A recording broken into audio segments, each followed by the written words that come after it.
یہ قرآن ایک بابرکت کتاب ہے جسے ہم نے آپ صلی اللہ علیہ وسلم پر نازل کیا تاکہ لوگ اس پہ غور اور فکر کریں اور تاکہ اہل فہم اس سے نصیحت حاصل کریں۔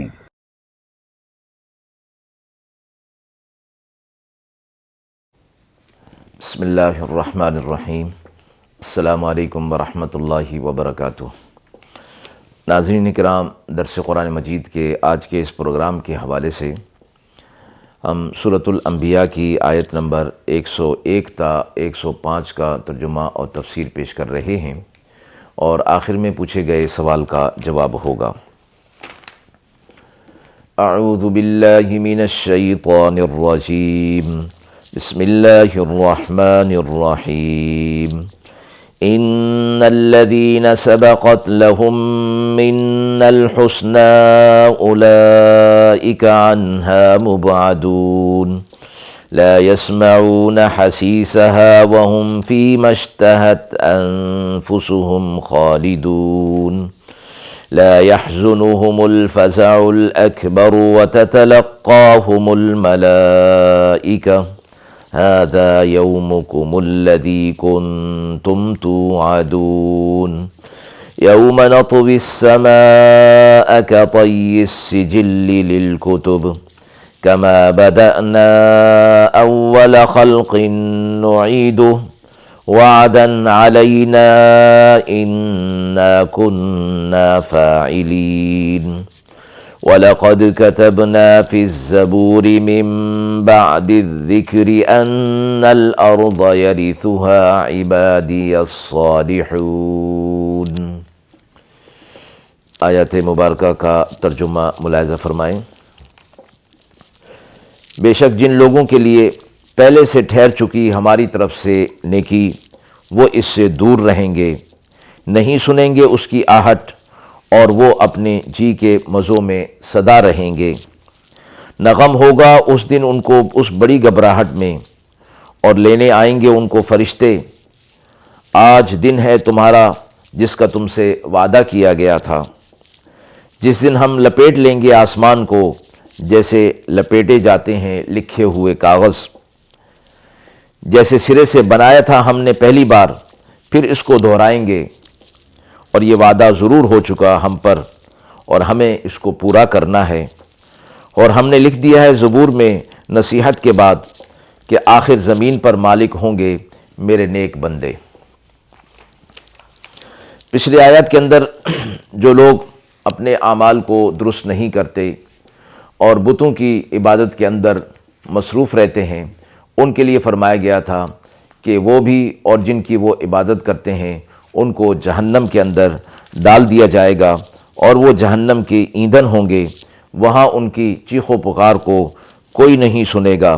اور وہ اس کے اندر ہمیشہ کے لیے پڑے رہیں گے۔ قرآن مجید کے اسلوب کے مطابق جہاں مجرمین کا ذکر ہوتا ہے وہاں صالحین کا بھی ذکر ساتھ ہی ہوتا ہے۔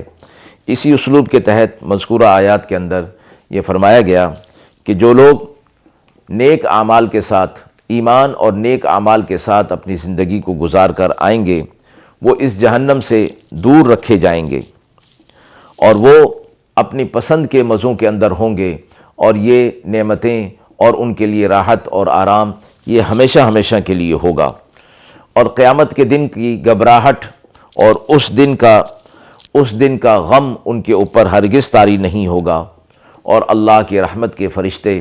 ان پر نازل ہوں گے اور کہیں گے کہ یہ وہ دن ہے جس کا تم سے دنیا کے اندر وعدہ کیا جاتا تھا۔ پھر اللہ نے فرمایا کہ ہم آسمان کو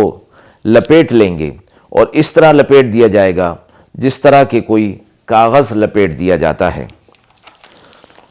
اور فرمایا کہ ہم نے جس طرح پہلے چیزوں کو پیدا کیا تھا، قیامت کے دن انہیں فنا کرنے کے بعد دوبارہ ہم اس کو پورا کریں گے، اور یہ وعدہ ہے ہماری طرف سے، اور اس وعدے کو اللہ ضرور پورا کرے گا۔ پھر فرمایا کہ ہم نے زبور میں نصیحت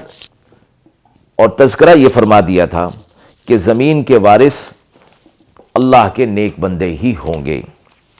فرمایا گیا کہ یہاں زبور کی جمع ہے جس کے معنی کتاب کے آتے ہیں، اور اس خاص کتاب کا نام بھی ہے جو حضرت داؤد علیہ الصلوۃ والسلام پر نازل کی گئی تھی، اور ذکر سے مراد تورات ہے، اور زبور سے مراد اس کے بعد کی ساری کتابیں، کہ اس کے اندر اللہ رب العزت نے یہ فرما دیا کہ اس زمین یعنی دنیا کے اندر جو زمین ہے یہ بھی، اور آخرت کی زمین بھی۔ مفسرین نے دونوں چیزوں کی طرف اشارہ فرمایا ہے، جیسے وَأَوْرَثَنَا الْأَرْضَ نَتَبَوَّأُ مِنَ الْجَنَّةِ حَيْثُ نَشَاءُ، کہ اللہ کے نیک بندے جنت میں داخل ہونے کے بعد اللہ تعالیٰ کی تعریف کرتے ہوئے فرمائیں گے کہ اس کی حمد و ثنا ہے، اس کی تعریف ہے کہ جس نے ہمیں جنت کا وارث بنا دیا۔ تو فرمایا دنیا کی زمین کے وارث تو مومن اور کافر سبھی ہوتے ہیں، یہاں صالحین کا وارث ارض ہونا ذکر قیامت کے بعد کا آیا ہے، اور قیامت کے بعد جنت کی زمین کے سوا کوئی دوسری زمین نہ ہوگی۔ حضرت ابن عباس رضی اللہ تعالیٰ عنہ کی ایک روایت ہے کہ اس ارض سے مراد عام ارض بھی ہے، دنیا کی زمین بھی اور جنت کی بھی، جیسے قرآن مجید کے اندر یہ فرمایا گیا کہ دنیا کی پوری زمین کے وارث ہونا بھی ایک وقت میں مومنین اور صالحین کے لیے وعدہ فرمایا گیا ہے۔ ایک آیت فرمایا گیا ان الارض للہ یورثها من یشاء من عبادہ، دوسری آیت میں فرمایا گیا والذین وعد اللہ الذین آمنوا منکم وعملوا الصالحات لیستخلفنہم فی الارض، کہ اللہ تعالیٰ کا وعدہ ہے کہ تم میں جو ایمان لائے گا اور عمل صالح کرے گا اللہ انہیں زمین میں خلافت عطا فرمائے گا۔ تیسری آیت میں فرمایا انا لننصر رسلنا والذین آمنوا فی الحیات الدنیا ویوم یقوم الاشہاد، مومنین اور صالحین کا دنیا کے زمین پر خلافت کا ملنا اور اللہ تبارک و تعالیٰ کی طرف سے وارث ہونا، یہ پہلے بھی مشاہدہ ہو چکا کہ ایک وقت تھا کہ زمانہ دراز تک صالحین کی حکومت ہوا کرتی تھی اور خلافت ہوا کرتی تھی، اور پھر مہدی علیہ الصلوۃ والسلام کے زمانے میں بھی آئندہ چل کر مسلمانوں کا اور اسلام کا غلبہ ہوگا۔ آیت کے حوالے سے سوال پوچھا گیا ہے کہ قیامت کے دن اللہ رب العزت نے جو فرمایا کہ وہ زمین اور آسمان کو اس طرح لپیٹ دے گا جس طرح کہ ایک کاغذ ہوتا ہے، اس سے کیا مراد ہے؟ آیت کے مفہوم میں صحیح بخاری کی حدیث حضرت عبداللہ بن عمر رضی اللہ تعالی عنہ سے روایت ہے، آپ صلی اللہ علیہ وسلم نے فرمایا کہ اللہ تعالیٰ قیامت کے روز سب زمینوں اور آسمانوں کو